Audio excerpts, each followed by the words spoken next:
وہ گرمیوں کی ایک انتہائی طوفانی رات تھی۔ تیز آندھیوں کے جھکڑ اور موسلا دھار بارش، بادلوں کی دل دہلا دینے والی گھن گرج اور بجلی کی کان پھاڑ دینے والی کڑک۔ خانپور کے نواحی گاؤں میں واقع وہ ایک کنال پر مشتمل اچھا خاصا بڑا سا گھر تھا۔ پلستر شدہ 4 عدد کمرے، کمروں سے منسلک واش رومز، بڑا سا باورچی خانہ، البتہ وسیع و عریض صحن ابھی تک کچا تھا جس میں موسلا دھار بارش کا پانی بھرتا جا رہا تھا۔ ان دونوں میاں بیوی کی جنگ زوروں پر تھی۔ تم ابھی اسی وقت مجھے طلاق دے دو گھٹیا آدمی، میں نے پتہ نہیں تمہارے ساتھ 3 سال کیسے گزار لیے، سعدیہ حلق کے بل چلائی تھی۔ تجھے نہیں پتا لیکن مجھے پتا ہے حرافہ عورت کہ وہ 3 سال کیسے گزارے ہیں تو نے، کیونکہ میں نے جھیلا ہے تیرے جیسا جہنمی عذاب۔ شاہد کون سا کم تھا؟ وہ برآمدے کے ستون کے گرد دونوں ہاتھ باندھے اندر اور باہر دونوں طرف کی گھن گرج سن رہی تھی۔ میں جہنمی ہوں تو تم کون سا سورگواسی ہو؟ اس دھرتی پر شیطان کا دوسرا روپ ہو تم۔ سعدیہ نے اپنے کپڑے، جوتے اور دیگر ساز و سامان بیگ میں بھرنا شروع کر دیا۔ آج آخری بار دیکھی ہے میں نے تیری کالی شکل، آج کے بعد میرے گھر کی طرف آئی تو ہاتھ پاؤں توڑ دوں گا تیرے۔ شاہد نے اس کا بیگ اٹھا کر باہر پانی بھرے صحن میں پھینکا تھا۔ دو مجھے طلاق، سعدیہ غراتے ہوئے اس کے پیچھے باہر آئی۔ شاہد نے ایک لمحے میں اس پر 3 حرف بھیجے۔ وہ ستون کے ساتھ کھڑی سہمی ہوئی نظروں سے ان دونوں کی طرف دیکھ رہی تھی۔ اپنی بیٹی کو بھی ساتھ لے کے جا، شاہد نے اسے بازو سے کھینچ کر سعدیہ کے پیچھے دھکیل دیا۔ یہ تمہارا بھی خون ہے خود غرض انسان، سعدیہ نے اسے واپس شاہد کی طرف دھکیل دیا۔ میں تیرے باپ کا نوکر نہیں ہوں جو تیری اس پیدا کردہ نحوست کو سنبھالتا پھروں، شاہد نے چیخ کے کہا۔ تمہارے بنا ہی پیدا کر دی میں نے یہ نحوست، بےہودہ آدمی۔ سعدیہ نے اپنا بیگ اٹھا کر صحن میں کھڑی گاڑی کی ڈگی میں پھینکا۔ میں اسے نہیں رکھوں گا، شاہد نے اسے دوبارہ صحن کی طرف دھکا دیا۔ میری بلا سے نہ رکھو، سعدیہ نے نفرت سے کہتے ہوئے گاڑی سٹارٹ کر دی۔ وہ بلک بلک کر روتی ہوئی اس گاڑی کے پیچھے باہر تک آئی تھی۔ شاہد نے پیچھے سے زوردار آواز سے دروازہ بند کر دیا۔ بادل ایک دم گرجا تھا، ساتھ ہی بجلی کڑک کر پورے آسمان کو روشن کر گئی۔ ماں!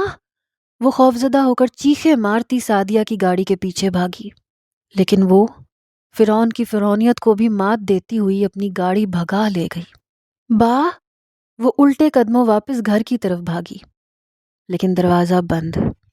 مسلسل شاہد کو آوازیں دیتے ہوئے وہ اپنے ننھے ننھے ہاتھوں سے دروازہ بجا رہی تھی۔ بادل نہ جانے اسی کے غم میں اس قدر رو رہے تھے، بجلی نہ جانے اسی کے دکھ پر اتنی قہر بار تھی۔ دروازہ بجاتے بجاتے وہ تھک گئی تو دیوار کے ساتھ ایک کونے میں سمٹ کر بیٹھ گئی۔ صبح کے قریب جا کر طوفان کا زور ٹوٹ گیا۔ کھیتوں پہ جانے کے لیے جب شاہد نے گھر کا دروازہ کھولا تو وہ دیوار کے ساتھ گری سو رہی تھی۔ 3 سالہ مریم صفدر، معذور، پاگل، ناکارہ۔ سعدیہ رحیم یار خان کی رہائشی تھی، جبکہ شاہد خانپور کا رہنے والا تھا۔ سعدیہ اپنی 5 بہنوں میں نہ صرف سب سے خوبصورت تھی بلکہ ذہین بھی تھی۔ بی اے کرنے کے بعد اس نے اپنے ماں باپ سے ضد کر کے اسلامیہ یونیورسٹی بہاولپور میں ایم اے پولیٹیکل سائنس میں داخلہ لے لیا۔ وہاں اس کی ملاقات آصف مرتضیٰ سے ہوئی۔ وہ سیاسی اثر و رسوخ رکھنے والا بڑے اونچے خاندان سے تعلق رکھتا تھا۔ سعدیہ اور آصف ایک دوسرے کے قریب آ گئے، لیکن سعدیہ کے ماں باپ نے اس کا ایم اے مکمل ہوتے ہی اس کی شادی شاہد نذیر سے کر دی، جو خانپور میں 5 ایکڑ زمین کا مالک تھا۔ پہلے دن سے سعدیہ اور شاہد کی آپس میں نہ بنی۔ آئے روز لڑائیاں، آئے روز جھگڑے، دنگا فساد، گالم گلوچ، اور ان کی آپس کی اسی پیکار کے دوران مریم اس دنیا میں آ گئی۔ پہلے دن سے وہ ان دونوں کے لیے رحمت کے بجائے نحوست تھی۔ سعدیہ نے کبھی دل سے اسے اپنی اولاد تسلیم نہیں کیا تھا، کبھی اسے پیار سے گود میں نہیں اٹھایا تھا، کبھی محبت سے اس کا ماتھا نہیں چوما تھا، بس ہر وقت اس سے بیزار ہوئی رہتی تھی۔ یہی حال شاہد کا تھا، اسے تو شاید اپنی بیٹی کا نام بھی نہیں پتا تھا۔ مریم 2 سال کی ہوئی تو آصف دوبارہ سعدیہ کی زندگی میں چلا آیا۔ اس نے اپنے باپ کی سیٹ پر MNA کا الیکشن لڑا اور جیت گیا۔ اس نے شادی شدہ اور ایک بیٹے کا باپ ہونے کے باوجود سعدیہ کو پروپوز کر دیا۔ سعدیہ تو پہلے ہی ناک تک بھری بیٹھی تھی۔ اس نے مریم سمیت ہر چیز کو ٹھوکر ماری اور اس طوفانی رات میں شاہد سے طلاق لے کر آصف کے پاس چلی آئی۔ عدت ختم ہوتے ہی ان دونوں نے شادی کر لی۔ شاہد نے کچھ دن تو مریم کو جھیلا، پھر اسے اس کی نانی کے پاس چھوڑ گیا۔ چند دن بعد نانی چل بسی۔ سعدیہ کے اکلوتے بھائی نے اسے واپس خانپور بھیج دیا۔ جب تک شاہد کی ماں زندہ رہی، مریم کو جیسے تیسے سنبھالتی رہی، اور جب لبے دم ہو گئی تو شاہد کی دوسری شادی کر کے مریم کو اس کی دوسری بیوی کی گود میں ڈال کے خود موت کی نیند سو گئی۔ شاہد کی دوسری بیوی کا نام سائمہ تھا۔ وہ سعدیہ سے بھی 4 ہاتھ آگے تھی۔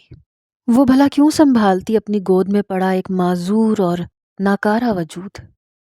اس نے کبھی مریم سے گالی اور تھپڑ کے بغیر بات نہیں کی تھی۔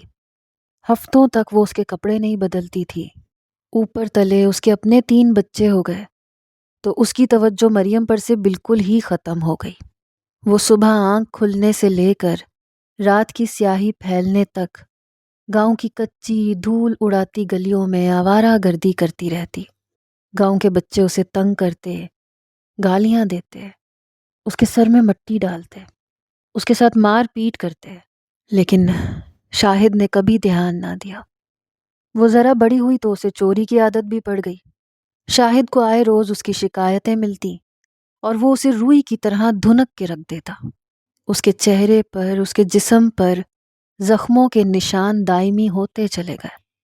شاہد کی ماریں کھا کھا کے وہ ڈھیٹ ہو گئی۔ عمر کے 10ویں سال کو پہنچی تو اس نے اپنی ماں کی طرح قد بد نکالنا شروع کر دیا۔ حسین سے حسین تر ہوتی چلی گئی۔ شاہد اور سائمہ کی مصیبتوں میں اور اضافہ ہو گیا۔ آئے روز وہ اسے کسی نہ کسی کے چنگل سے چھڑوا کے لاتا۔ آئے روز وہ کہیں نہ کہیں بنا دوپٹے کے ننگے سر برآمد ہو رہی ہوتی۔ آئے روز اس کی قمیض کے بٹن ٹوٹے ہوئے ملتے۔ سائمہ کبھی اس کی قمیضوں کے گلے اور گھیرے آگے سے رفو کرتی، کبھی پیچھے سے۔ بہت بار شاہد نے اس کے پاؤں میں لوہے کی زنجیر ڈالی، لیکن بے سود۔ ٹخنوں پر سے گوشت چھل جاتا، خون رسنے لگتا۔ وہ رو رو کر پورا گھر سر پہ اٹھا لیتی تھی۔ وہ گرمیوں کی ایک چلچلاتی ہوئی دوپہر تھی۔ گرم لو کے تھپیڑے چہروں کو جھلسا رہے تھے۔ آموں کا موسم اپنے عروج پر تھا۔ پیلے پیلے آموں سے لدے بلند و بالا درختوں کی چھاؤں کسی جنت کی طرح تھی۔ بڑی مشکلوں سے اس نے پتھر اور لکڑیاں مار مار کر ایک بڑا سا پیلا آم نیچے گرایا اور اسے لے کر کھانے کے لیے ایک طرف آ گئی۔ پہلے تو اسے کھالے کے ٹھنڈے ٹھار پانی سے دھویا، پھر دونوں ٹانگیں پانی میں لٹکا کے بیٹھ گئی۔ اس کا اسکارف نہ جانے کہاں گر گیا تھا۔ کھالے کے ایک طرف نو کے درختوں کی کتاریں تھیں، دوسری جانب گندم کے وسیع و عریض کھیت تھے جہاں گندم کی کٹائی ہو رہی تھی۔ ابھی کچھ ہی دیر گزری تھی کہ کھیتوں میں سے ایک آدمی اٹھ کر اس کے پاس چلا آیا۔ کیا کر رہی ہے؟ وہ بغور اسے دیکھتے ہوئے بولا۔ مریم بس زور سے ہنس دی۔ اس آدمی نے ایک اور آم توڑا اور اس کے پاس آ کر بیٹھ گیا۔ اور لے گی؟ اس نے مریم کو آم دکھا کر للچایا۔ وہ فوراً اس کے قریب ہو گئی۔ وہ آدمی دھیرے دھیرے اس کی کمر پہ ہاتھ پھیرنے لگا۔ مریم پوری طرح آم کھانے میں مگن تھی۔ کمر سے ہوتے ہوئے اس کے ہاتھ مریم کی گردن تک پہنچ گئے، اور اس سے پہلے کہ وہ انسان اپنے ہونے کی آخری حد بھی پھلانگ جاتا، درختوں کے جھنڈ میں سے شاہد اپنی ریڑھی پر چارہ رکھے نمودار ہوا۔ اس نے دور سے ہی مریم کو دیکھ لیا تھا۔ اوئے، کیا کر رہا ہے؟ وہ بھاگتا ہوا کھالے کی طرف آیا۔ شاہد بھائی، میں تو شاہد کے پے در پے مکوں نے اسے بوکھلا دیا۔ کتے، ذلیل! شاہد اسے گالیاں دے رہا تھا۔ شاہد بھائی، اس کی کمر پہ بچھو چڑھ گیا تھا، میں تو بس وہ اتار رہا تھا۔ وہ آدمی بمشکل اس کے چنگل سے نکل کے کھیتوں کی طرف بھاگ گیا۔ اور تو، آوارہ لڑکی! شاہد کے زوردار تھپڑ پہ وہ غڑاب سے کھالے میں گر گئی۔ بے دریغ اسے دھنکتے ہوئے وہ گھر لے کے آیا۔ سائمہ، سائمہ! وہ بوکھلا کے اندر سے نکلی۔ میرے منہ پہ کالک مر دے گی ایک دن یہ لڑکی، باندھ کے نہیں رکھ سکتی اسے۔ 2-3 سائمہ کے بھی ٹھک گئی۔ میں کیا کروں، کہاں تک اس کمینی کے پیچھے بھاگوں؟ سائمہ الٹا اس پہ برس پڑی۔ آئندہ یہ مجھے باہر نظر آئی تو اس کے ساتھ تیری بھی ٹانگیں توڑ دوں گا۔ وہ بکتا جھکتا اندر چلا گیا۔ اور یہ اختتام نہیں تھا، وہ بڑی ہوتی جا رہی تھی اور خوبصورت ہوتی جا رہی تھی۔ وہ دسمبر کی ایک دھند آلود خنک سی شام تھی۔ آسمان پوری طرح دھند اور بادلوں سے گھرا ہوا تھا۔ سائمہ چولہے کے پاس بیٹھی روٹیاں پکا رہی تھی۔ اس کا چھوٹا بھائی علی کچھ دنوں کے لیے اس کے پاس رہنے آیا ہوا تھا۔ علی 3 بھائیوں اور 5 بہنوں میں سب سے چھوٹا تھا۔ نہ دل لگا کر پڑھائی کی، نہ کوئی کام دھندا کیا۔ غلط صحبت میں پڑ کر چوریاں چکاریوں میں لگ گیا تھا۔ اسی وجہ سے آئے روز پولیس ان کے گھر کے چکر کاٹتی۔ سو تنگ آ کر دونوں بھائیوں نے اسے نکال باہر کیا۔ آپا قسم سے جانوروں جیسا سلوک کرتے ہیں دونوں بھائی میرے ساتھ۔ خالدہ بھابھی نے پچھلا پورا ہفتہ مجھے روٹی نہیں دی۔ 1 روپیہ نہیں ہے میری جیب میں۔ وہ اپنے دکھڑے رو رہا تھا۔ سائمہ نے گرم گرم روٹی اور آلو گوشت کا شوربہ اس کے آگے رکھ دیا۔ دیکھ علی، نکھٹوؤں کو کوئی ساری عمر نہیں کھلاتا، اور تو کون سا فرشتہ ہے؟ اگر اماں سے وعدہ نہ کیا ہوتا تو میں تجھے کبھی یہاں نہ آنے دیتی۔ اب تیرے پیچھے پولیس نے یہاں آنا شروع ہو جانا ہے۔ سائمہ نے کہا۔ تو آپا جیسے اسلم بھائی اور نواز بھائی نے مجھے گھر سے نکال دیا، ویسے تو بھی نکال دے۔ علی کو بھی غصہ آ گیا۔ علی، اس گھر میں تیرا حصہ ہے، تو کیس کر اور اپنا حصہ مانگ۔ سائمہ نے اسے اکسایا۔ کیسے کر دوں کیس؟ شناختی کارڈ تو بنانی ابھی۔ علی تڑک گیا۔ آج کل کیا کرتا ہے تو؟ سائمہ نے پوچھا۔ لیاقت پور کے ایک چودھری صاحب کے ہاں ان کی زمینوں کا حساب کتاب دیکھتا ہوں۔ اس نے فٹ سے جھوٹ بولا۔ حساب کتاب؟ 5 جماعتیں پوری پڑھی نہیں تو نے، تو حساب کتاب دیکھتا ہے؟ سائمہ کو اس کی بات پہ بالکل یقین نہیں تھا۔ اس سے پہلے کہ علی کچھ کہتا، بیرونی دروازہ زوردار آواز کے ساتھ کھلا اور شاہد مریم کو گردن سے جکڑے اندر داخل ہوا۔ اس کے ہاتھ میں ایک موٹی سی چھڑی تھی جس سے وہ اسے جانوروں کی طرح مار رہا تھا۔ مریم کی چیخیں دل دہلا رہی تھیں۔ اس کی قمیض جگہ جگہ سے پھٹی ہوئی تھی۔ چہرے اور بازوؤں پر جا بجا نیلے اور سرخ نشان پڑے ہوئے تھے۔ آج پھر وہ کسی کی ہوس کا نشانہ بنتے بنتے بچ گئی تھی۔ اس نحوست کو تو آج جڑ سے ختم کر دوں گا میں۔ شاہد نے اسے صحن میں دھکا دے کر ایک طرف پڑی کلہاڑی اٹھا لی۔ شاہد بھائی، چھوڑیں چھوڑیں! علی اور سائمہ نے بمشکل اس کا ہاتھ روکا۔ یا میرے مولا، کن پاپوں کی سزا ہے یہ؟ مرتی بھی نہیں ہے کہ جان چھوٹ جائے۔ اسے کوسنے دیتے ہوئے شاہد نے گردن سے پکڑا، گھسیٹتا ہوا چھت پہ بنی مٹی اور گارے کے ایک چھوٹے سے کمرے میں پھینک کے باہر سے کنڈی لگا دی۔ اسے کوئی باہر نہیں نکالے گا، نہ اسے روٹی دینی ہے، مر جانے دے اسے، سائمہ سے کہتے ہوئے وہ اندر چلا گیا۔ پتہ نہیں یہ عذاب کب جان چھوڑے گا ہماری۔ سائمہ ستی پڑی تھی۔ علی چپ چاپ روٹی کھانے لگا۔ پوری رات گزر گئی، اگلا پورا دن بھی گزر گیا۔ وہ بھوک کی شدت سے مرنے والی ہو گئی۔ دروازہ بجا بجا کر اس نے پورا گھر سر پہ اٹھایا ہوا تھا۔ اس کی دلدوز چیخیں پورے صحن میں گونج رہی تھیں۔ آپا، اسے روٹی تو دے دے، بھوک سے مر جائے گی وہ۔ علی سے اس کا رونا برداشت نہیں ہو رہا تھا۔ مر جانے دے، جان چھوٹے۔ سائمہ پتھر ہو گئی تھی۔ آپا، کچھ تو خدا کا خوف کر، تیرے اپنے بھی بچے ہیں۔ علی کو اس پہ ترس آ رہا تھا۔ سائمہ چپ چاپ اپنا کام کرتی رہی۔ آخر علی کی بس ہو گئی۔ وہ سیڑھیاں چڑھ کے اوپر آیا، دروازے کی کنڈی کھول دی۔ وہ اسے دیکھ کر ایک دم چپ ہوئی۔ جگہ جگہ سے پھٹے ہوئے کپڑے، ان پہ جا بجا لگا ہوا خون۔ وہ شاید سردی کی شدت سے ساری رات الٹیاں بھی کرتی رہی تھی۔ علی کو اس پر بے پناہ ترس آیا۔ وہ اسے لے کر نیچے آ گیا، واش بیسن کے سامنے کھڑا کر کے اس کا منہ ہاتھ دھلوایا۔ آپا، اس کے کپڑے بدلوا دے، اس نے سائمہ سے کہا۔ تجھے اس کی فکر کرنے کی کوئی ضرورت نہیں ہے، اس کا باپ ابھی زندہ ہے، سائمہ نے کہا۔ ہاں دیکھا ہے میں نے اس کا باپ، جس نے مار مار کے اس کا یہ حال کر دیا، جسے احساس تک نہیں ہے کہ اس کی بیٹی 2 دن سے بھوکی ہے۔ علی اس پہ چڑھ دوڑا۔ سائمہ نے اسے گھورتے ہوئے مریم کو کپڑے بدلوا دیے۔ علی نے پہلے تو نیچے سے ایک چارپائی لے جا کے اوپر کمرے میں بچھائی، پھر اس پہ گدا ڈالا، پھر مریم کو کمبل میں لپیٹ کر دوبارہ اوپر لے کر گیا۔ وہ تھر تھر کانپ رہی تھی۔ اسے بستر میں لٹا کے وہ دوبارہ نیچے آیا، کٹوری میں سالن نکالا، چھابی میں روٹی رکھی، ساتھ پانی کا گلاس لے کر اوپر آ گیا۔ لے کھا، اس نے کھانا مریم کے سامنے رکھتے ہوئے کہا۔ وہ پوری روٹی اٹھا کر دانتوں سے کترنا شروع ہو گئی۔ علی کو ایک بار پھر اس پہ ترس آیا۔ اسے روٹی تک کھانی نہیں آتی تھی۔ رو کیسے نہیں کھاتے؟ علی نے اس کے لیے لقمہ بنایا، شوربے میں بھگو کے اس کی طرف بڑھایا، جسے اس نے منہ کھول کے اندر کر لیا۔ علی دھیرے دھیرے اس کے لیے لقمے بناتا چلا گیا۔ علی اس کا بے حد خیال رکھنے لگا۔ اس نے مریم کو ہاتھ منہ دھونا سکھایا، روٹی کھانا سکھایا، اسکارف لینا سکھایا، اسے اپنے چھوٹے موٹے کام خود کرنے سکھائے۔ مریم کو صرف توجہ اور محبت کی کمی تھی، علی نے وہ پوری کر دی۔ دھیرے دھیرے مریم اس کی طرف مائل ہوتی چلی گئی۔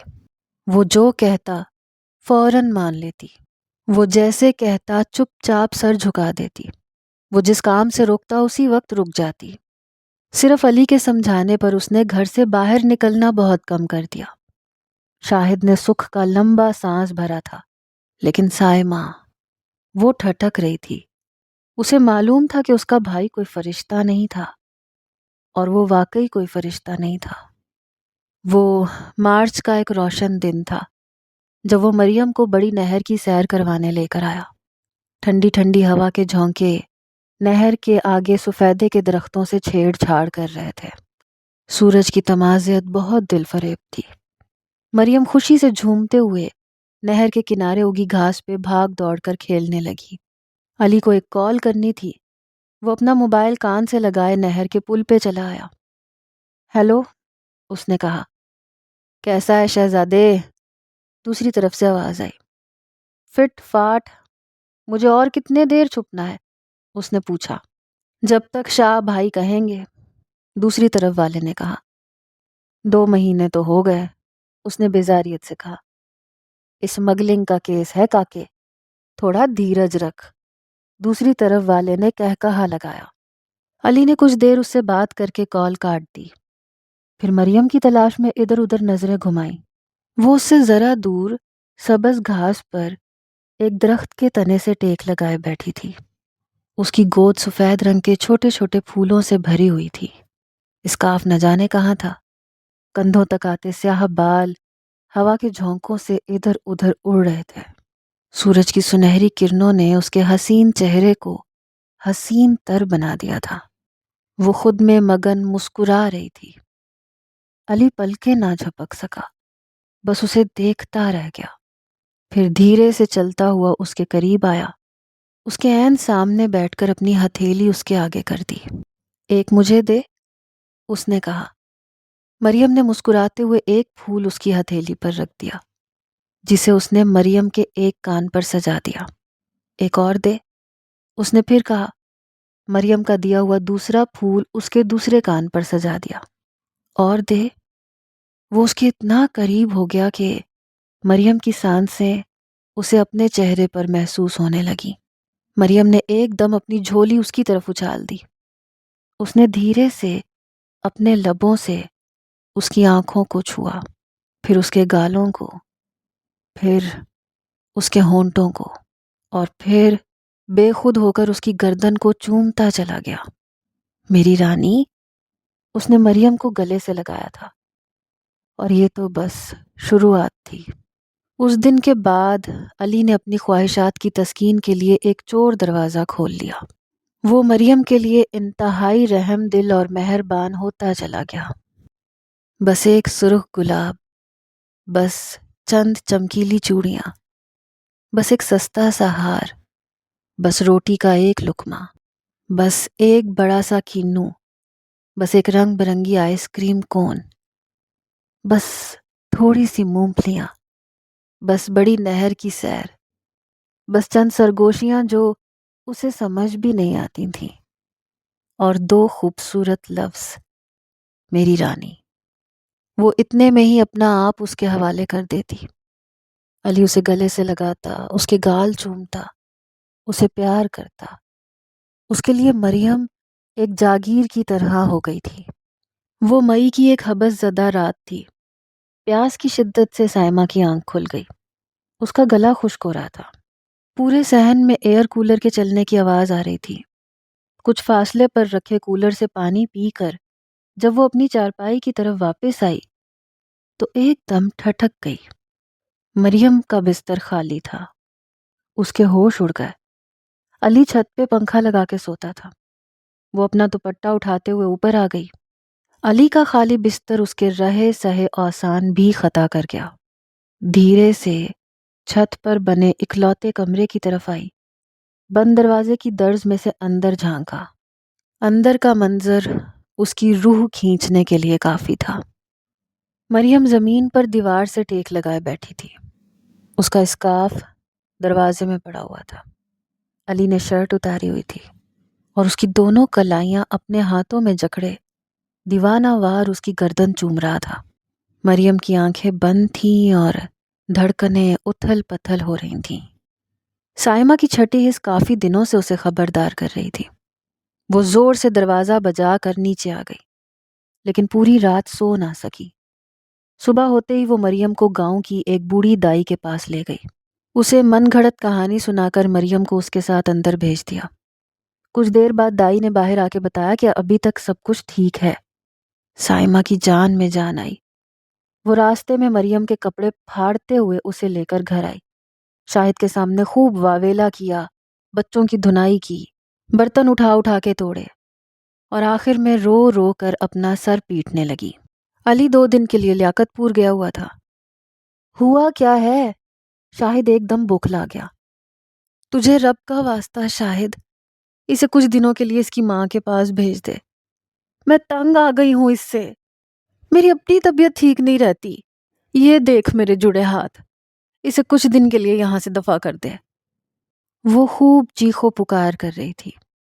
شاہد نے مجبور ہو کر اسے کچھ دنوں کے لیے رحیم یار خان بھیج دیا۔ 2 دن کے بعد علی واپس آ گیا۔ پورا گھر چھان مارنے پر بھی اسے مریم نہ ملی تو سائمہ کے پاس چلا آیا۔ مریم کہاں ہے آپا؟ اس نے پوچھا۔ اسے اس کی ماں لے گئی، سائمہ نے سپاٹ لہجے میں کہا تھا۔ وہ خالی خالی نظروں سے اوپر چھت پر بنے مٹی اور گارے کے چھوٹے سے کمرے کو دیکھتا رہ گیا۔